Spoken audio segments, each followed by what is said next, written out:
Fala galera do Vira e Bicho, tudo bem? Sou o professor Adriano Santana e hoje vamos corrigir o segundo dia da prova do Enem 2023, a parte de Biologia. Algumas questões talvez não pareçam tanto com Biologia, mas tem algumas aqui que estão relacionadas àquela matéria da FIC, aquela matéria interdisciplinar que está no novo ensino médio, e a gente contemplou aqui duas muito legais, muito fáceis também, apenas interpretação, e é isso que a gente quer de vocês. Tá bom? Conhecer as competências e habilidades.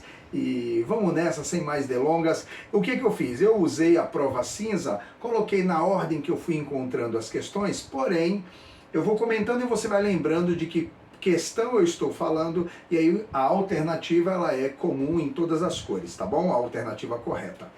A primeira questão que eu selecionei aqui foi aquela que falava de tecnologia e vacina, que falava do SARS-CoV-2, aquela vacina criada já há muito tempo pelo RNA. Eu tenho uma videoaula, inclusive, aí sobre imunidade e vacina, você deve assistir, até quem está se preparando aí para o próximo final de semana que vai ser a FUVEST, se liga, tá? Mas nessa questão falávamos de RNA mensageiro. Se você lembrar da síntese proteica, o DNA produz o RNA mensageiro e o RNA mensageiro, ele agora no citoplasma vai ser o quê? Ele já foi transcrito, agora ele vai ser traduzido. Se você se ligasse nisso, matava a questão. Você já ia ver na letra C tradução do material do RNA para criar um processo de imunização. Tá? Então, letra C, uma resposta tranquila, falava da resposta imune, tá bom? Então, foi muito sossegado, né? Eles tinham que citar alguma coisa do SARS-CoV para não passar em branco, mas citaram justamente como é o tipo de produção de vacina à base de RNA.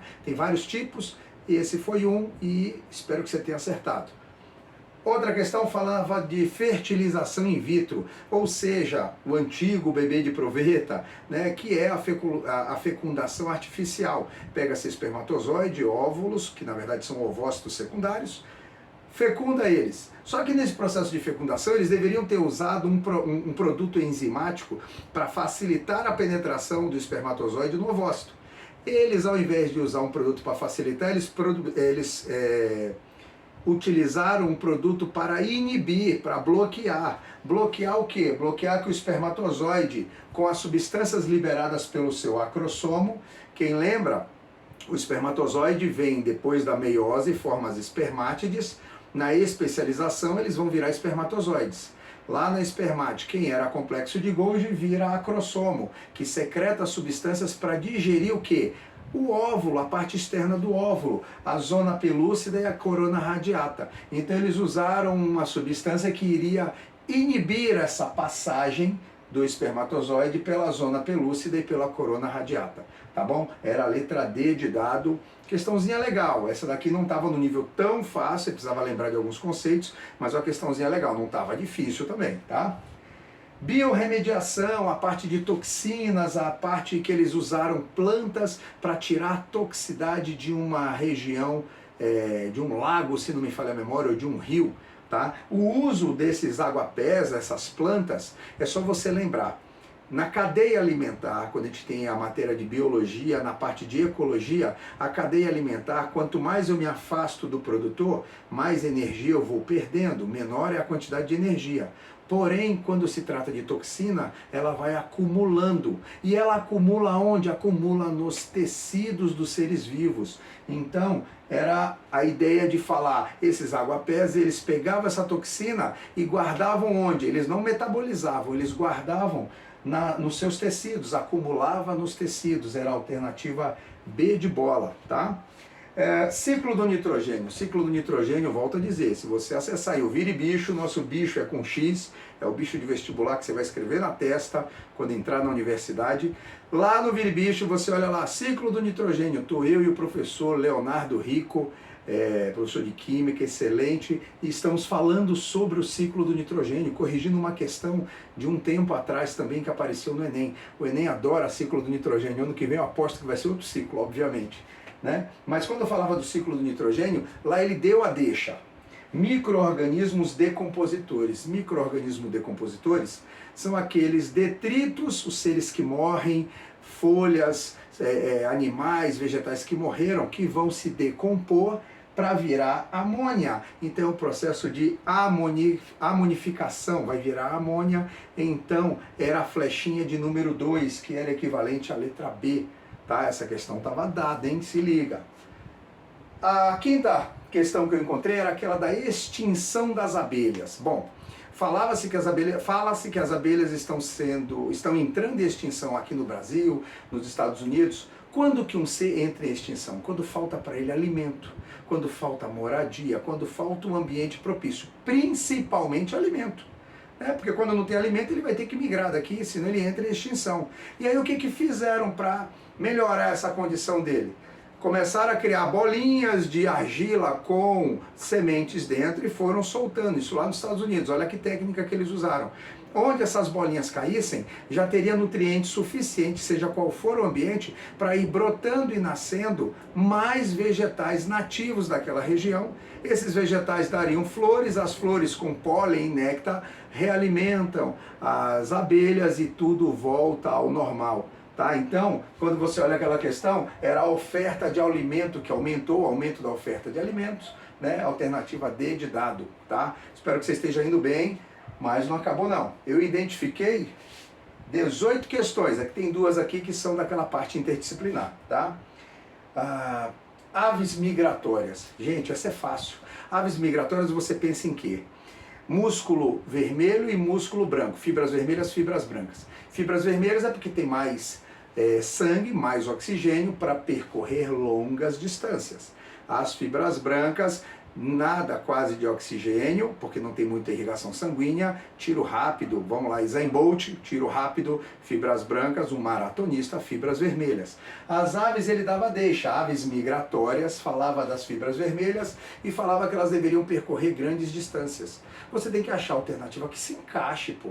A alternativa que falava era o quê? Se eu tenho mais sangue, eu vou ter mais respiração celular. Quando eu não uso sangue, eu faço o quê? Fermentação, quebra incompleta da glicose. Agora, quando eu faço a respiração celular, eu tenho o quê? A quebra completa, um aumento do metabolismo, um aumento das transformações químicas, metabolismo elevado, letra B de bola, ok?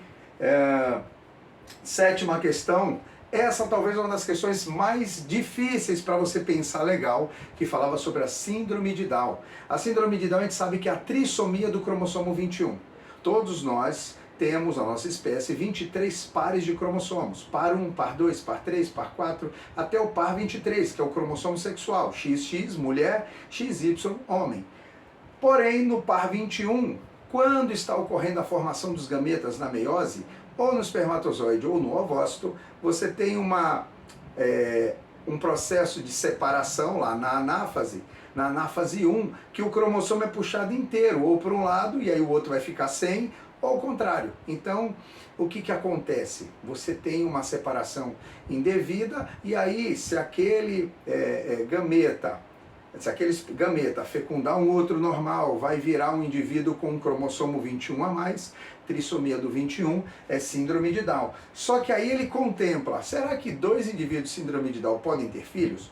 Normalmente não, porque eles são estéreis. Porém, alguns sim, porque tem uma variação, né, na nossa galerinha aí de síndrome de Down. E que variação é essa? Os que conseguem produzir gametas e se casam, pode ser que eles consigam ter filhos, e conseguindo, como nascerão esses filhos? Será que com síndrome de Down? Será que não? Bom, na meiose, vamos pensar que ele tem as suas células, ele tem, vamos falar só do 21, ele tem 3, e o de cá também tem 3. Na hora que vai fazer a meiose, já na meiose 1, uma célula vai ficar com 1 e a outra vai ficar com 2. Ou vice-versa, uma vai ficar com 2 e a outra vai ficar com 1. Do lado de cá a mesma coisa, formando espermatozoide e óvulo. Aí, eu não fui nem no final da meiose só para não aumentar o número de células e não aumentar as combinações, que matematicamente vai dar a mesma coisa. Vamos dizer que ele forma uma célula com 2, ou seja, com um cromossomo 21 a mais. Se esse se combinar com o outro lado, que só tinha 1, vai formar trissomia. Se esse com 2 se juntar com o do outro lado, que também tem 2, vai dar uma tetra. Tá? Então, tetrassomia, talvez nem incompatível à vida. Se o que tem apenas um se juntar com o que tem dois, outra trissomia. E se o que tem um se juntar com o que tem apenas um, vai nascer normal. Então, síndrome de Down, quando tem a possibilidade de reprodução, ele pode formar indivíduos normais com trissomia ou com tetrassomia. Tá? Então essa era a lógica do pensamento em meiose, lembrando da síndrome de Down, alternativa E. Essa é uma questão, vou ser bem sincero, para muitos médio, para outros difícil. Tá? Se você sabe meiose e já viu síndrome de Down, você não vai ter dificuldade alguma para chegar na linha de raciocínio. Se está acontecendo alguma coisa, vamos aí incentivar o canal, dar like, dar inscrição, que eu vou gravando cada vez mais aulas e tentar chegar numa linguagem bem acessível para vocês, tá bom? Mas essa da síndrome de Down era a letra E. Outra questão falava sobre substâncias genotóxicas, que são, na hora da divisão celular, ocorre a formação, às vezes, de algumas estruturas de DNA que vão formar micronúcleos. Estava dado para vocês, porque ela dizia assim, micronúcleos são fragmentos de DNA, primeira deixa, e depois, provenientes do fuso mitótico. Quando está dividindo uma célula, você já viu alguma organela ali dentro? Quando o professor está colocando na lousa, quando você olha no seu livro? Não. Nem a mitocôndria é mais notada. As outras organelas membranosas se desfazem. Então, qual fragmento que pode sobrar ali? Do próprio cromossomo. Questão rápida e direta. Né? Então, seria o quê? Quem seriam esses micronúcleos que depois causaria problemas genéticos, né, em algumas pessoas? Eles são fragmentos dos cromossomos, letra E. Era uma questão bem lógica, né, entre médio para fácil, ok? Tinha uma outra falando, e essa é mais interdisciplinar. Algumas pessoas falaram que era de química, outra era de biologia. Eu digo que é da parte interdisciplinar. Aqueles copos produzidos, né, sendo 50% feito com material plástico e 50% feito com casca de café. Fizeram um copo que parecia uma porcelana, tanto é que ele era lavável, né, ou descartável, poderia ser reutilizado também, né, e ele não conseguia esquentar por fora. Né? Então, quando você olha nas questões, você vê, se não esquenta por fora e metade dele é casca de café, olha o que acontece. Baixa condutibilidade, né, de temperatura, reduz a parte não biodegradável. Se ele estiver no ambiente, 50% dele é biodegradável e a parte não biodegradável é só 50%. Então ele reduz a parte não biodegradável em 50%. Então seria a alternativa D de dado, não é isso? Copo de plástico, D de dado, para não causar um mal para a natureza. Se você prestasse atenção nessa interpretação de texto e de questão, essa você ia com muita facilidade. Às vezes essa ideia de reduz a parte não biodegradável, essas palavras assim, você vai ter que se habituar. Aquele marca incorreta, exceto, você tem que aprender a fazer esse tipo de questão. Você vai marcar tipo um verdadeiro e falso, vai ter que usar essa lei de raciocínio, porque o mundão tá aí para cobrar a gente. E olha o Enem aí também com uma questão, né, que às vezes inverte um pouco a palavra, mas se você prestar atenção, vai grifando, você acerta, tá? Então, letra D de dado. Depois tivemos aquela, essa é rápida, que o abacate ia amadurecer. Ele tem dois hormônios tops, auxina, uaia, crescimento, desenvolvimento. Se deu branco em qualquer questão, chuta aia, chuta auxina, tá? Mas ele falava de amadurecimento, quando você junta bananas para amadurecer, quando ele estava falando do abacate amadurecendo, etileno, gás etileno, acúmulo de gás etileno, letra A, segue. Outra é uma lesma com cloroplasto. Eu sempre conto isso em sala de aula, que eu li uma vez na capa de uma revista, que eu não vou fazer propaganda dela aqui, mas na sala de aula eu digo qual é. Eu passei, os alunos vieram, olha, professor, uma lesma que faz fotossíntese, um animal que faz fotossíntese. Eu falei, não mudou a literatura e nem o mundo da pesquisa. O que estava contando é que algumas lesmas se alimentavam de algas, não digeriam, às vezes, os cloroplastos, e os cloroplastos presentes no seu intestino, como ela tinha uma pele muito transparente, a zona fótica acabava iluminando essas lesmas e elas acabavam dentro do intestino dela rolando fotossíntese. E a fotossíntese é o quê? Transformação de carbono inorgânico em carbono orgânico. O que a planta produz para ela? Combustível, carboidrato. Letra B de bola. Essa também estava bem tranquila, hein? Aí a 12 falava da leishmaniose. A leishmaniose é bem legal, né? Não que ela seja legal pra gente, mas ela fala do quê? Ela fala da ideia de o mosquito palha, que é o vetor, o mosquito birigui, né? Ele transmite o leishmania, que é um protozoário, de um ser para outro, que ele está falando que tem um vetor intermediário. Muita gente pensou, como o mosquito palha reproduz no cocô, ligou ao cocô. Não. Leia a questão que está dizendo onde no cachorro, que é o depósito intermediário da doença, onde nele vai estar o protozoário. Se é um vetor intermediário que pega de um e leva para outro, filhão, é através do sangue. Está no sangue do animal, tanto é que vai para o nosso sangue. Tá? Não tem nada a ver, muita gente marcou fezes, eu não entendi nada. Tá? Presta atenção no que você está lendo, vai grifando, interpretação de texto, ok? Então, olha aqui, ó, cachorro vai passar para o homem, ou seja, tem que ser o mosquito picando o cachorro, tirando do sangue dele o protozoário e levando para o homem, ok?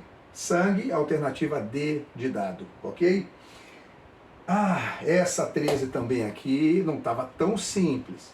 Falava o quê? Da mulher, da TPM, a tensão pré-menstrual, né? A queda do estrogênio e progesterona, ponto. Quando fala da queda do estrogênio e progesterona, eu estou lá no final daquele gráfico tão famoso. E você tem que lembrar o quê?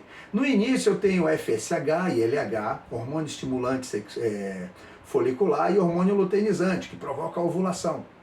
Se houver a fecundação, lá no final, os corpos lúteis ou corpos amarelos, eles vão permanecer para manter a taxa de hormônio alta.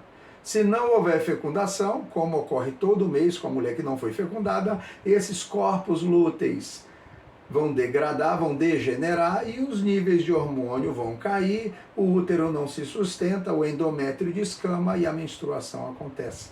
Tá? Então estava ligado à regressão do corpo lúteo, letra A. Essa estava de cara, às vezes assusta quando você vê na letra A, né? Mas pega firmeza, tá? Tem que ter confiança. E uma vez que marcou uma questão com certeza, não volta nela não.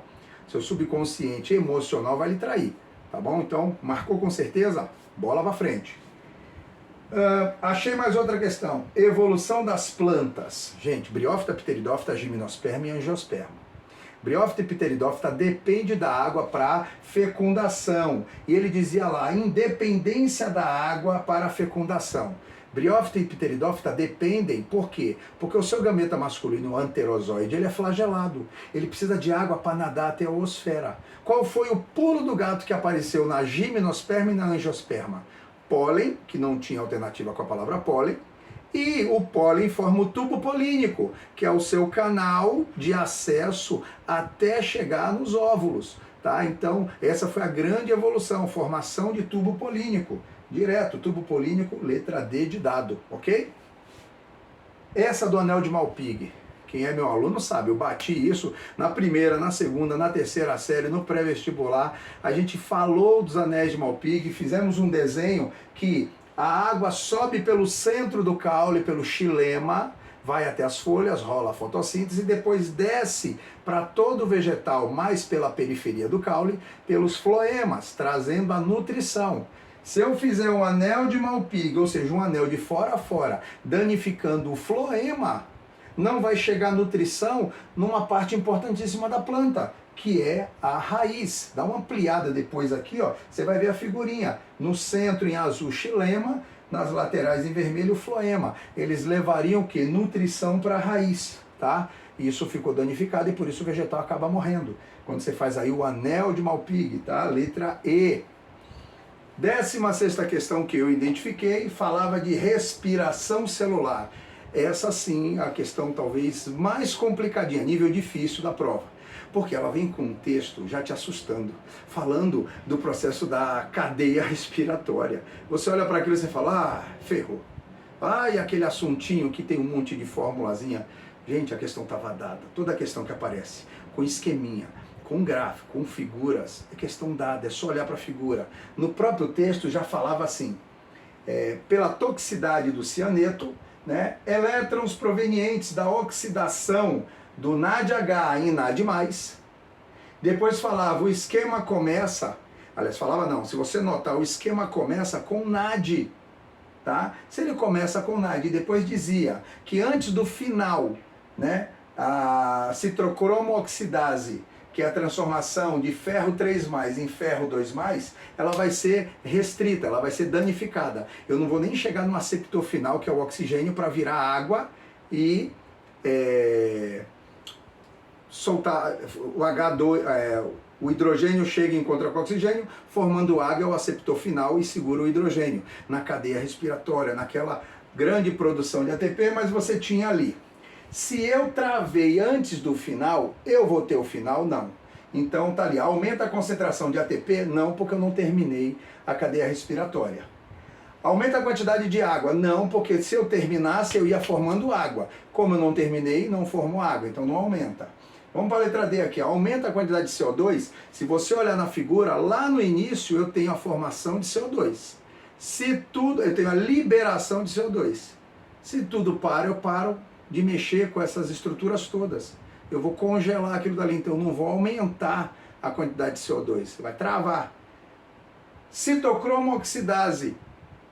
Eu não tenho aumento do citocromo oxidase, por quê? Porque travou justamente nele, tá? O que eu vou ter de aumento? O início do NAD, que ele te dá a dica aqui, ó, elétrons provenientes da oxidação do NADH em NAD+, a partir dele, se não acontecer o ciclo todo, ele vai sendo mandado e vai acumulando.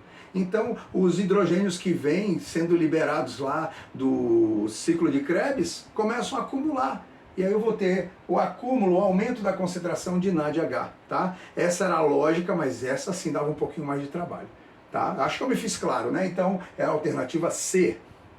Tinha outra, essa daí, quem mandou não conversar com a vovó? Olha a importância da vovó aí, dos nossos pais, os mais antigos, que cozinhavam, às vezes com receitas médicas, né? Com instrução médica.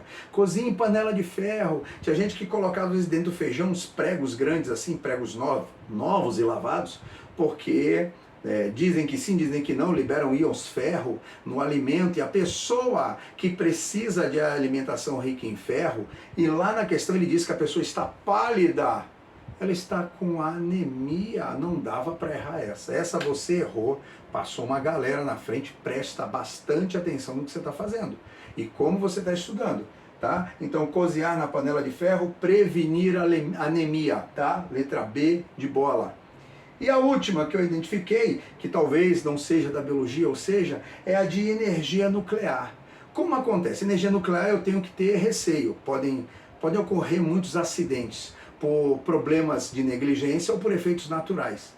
A última foi a de Fukushima, que teve aquele tsunami, né, e inundou e deu vazamento, explodiu reatores e foi muito complicado naquela época. Mas aqui no Brasil acho que não teríamos esse problema. Mas compensação, administração, corrupção, mas a gente não vai falar disso. Olha o que acontece, quando a gente fala de energia nuclear, ela é interessante por quê? Porque barras de estruturas nucleares são introduzidas na água, aquilo vai causar uma agitação molecular, um fervor, vai criar vapor, uma pressão, e a pressão, igual a panela de pressão, vai soltando e vai movimentando. Aquela pressão de ar vai movimentar turbinas e vai gerar energia elétrica de forma, entre aspas, limpa. Porque se depois eu pegar esse resíduo nuclear e souber dar um destino correto a ele, infalível, tudo beleza. Tá? Mas o problema é tudo isso. Mas o que ele dizia de vantagens? A vantagem é que eu não queimo combustível fóssil para gerar o aquecimento da água, para criar essa pressão de fervura, como uma panela de pressão, para gerar essa força aí, né, motriz que vai poder girar turbinas e gerar energia. Né? Eu não vou ter o quê? Vai produzir calor sem queimar combustível fóssil, letra E. Bom, eu espero que vocês tenham ido bem. Caso não, vamos tentar de novo. Ainda tem FUVEST, ainda tem outros vestibulares, não desiste, tá? Se for tentar Enem novamente ano que vem, se liga no Viribicho, dá um like, se inscreve no canal, avisa para os amigos. É uma linguagem fácil, acessível. Se a gente crescer o canal, obviamente a gente vai crescer até mesmo as disciplinas. Tudo para você, feito com carinho. Tá assinado aqui, ó. Ufa, prova foi fácil. tá? Professor Adriano Santana, aquele beijo enorme, eu te agradeço pela atenção, pela compreensão, pela companhia, espero que você tenha corrigido e identificado aí na sua prova. Até o próximo Enem. Depois de tudo, vai dar uma descansada porque você merece. Valeu, galera, vire bicho na cabeça. Fui! Valeu! Tamo junto!